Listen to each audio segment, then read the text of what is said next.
వాళ్ళని మీరు వింత దొంగలంటారా లేక భలే దొంగలంటారా? ఇంకా మాట్లాడితే మంచి దొంగలంటారా? అది మీ చాయిస్. కారణం వాళ్ళు దొంగల్లోనే ఆణిముత్యాలని చెప్పాలి.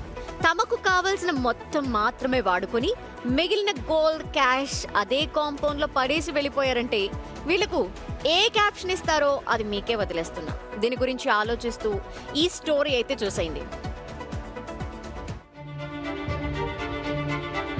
కాకినాడ జిల్లా కరప మండలం రామకంచి రాజునగర్లో ఓ అరుదైన ఘటన వెలుగు చూసింది.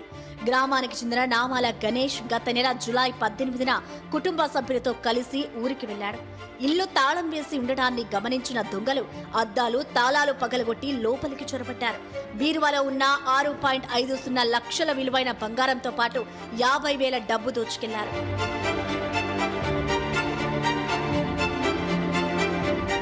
షాక్ అయిన బాధితుడు పోలీసులను ఆశ్రయించారు. చోరీ జరిగిన 15 రోజుల తర్వాత అంటే ఆగస్టు 2న తెల్లవారుజామున ఒక ఊహించని సీన్ కనిపించింది.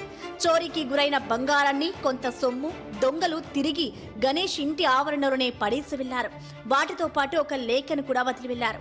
మేము చేసింది తప్పే, ఇందులోని 22,000 రూపాయలు తిరిగి ఇవ్వలేం, ఎందుకంటే ఆ డబ్బు సొంతానికే వాడేసుకున్నాం, సారీ అంటూ ఆ లెటర్లో రాసిపెట్టి దొంగలు తమ పశ్చాత్తాపం వ్యక్తం చేశారు.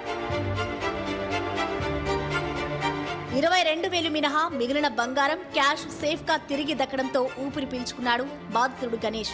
దొంగలు భయంతో ఈ పని చేశారా లేక నిజంగానే మనసు మారి పశ్చాత్తాపంతో తిరిగి ఇచ్చేశారా అనే కోణంలో కరప పోలీసులు దర్యాప్తు చేస్తున్నారు. ప్రస్తుతం సారీ చెప్పిన దొంగల ఉదాంతం స్థానికంగానే కాకుండా సోషల్ మీడియాలోనూ విపరీతంగా వైరల్ అవుతోంది. అయితే ఇది ఎవరైనా గణేష్ కి తెలిసిన వాళ్ళు చేసిన పనా లేక నిజంగా దొంగలే ఇలా చేశారా అన్నది సస్పెన్స్ గా మారింది. దీన్నే డీకోడ్ చేస్తుంది పోలీస్ డిపార్ట్మెంట్.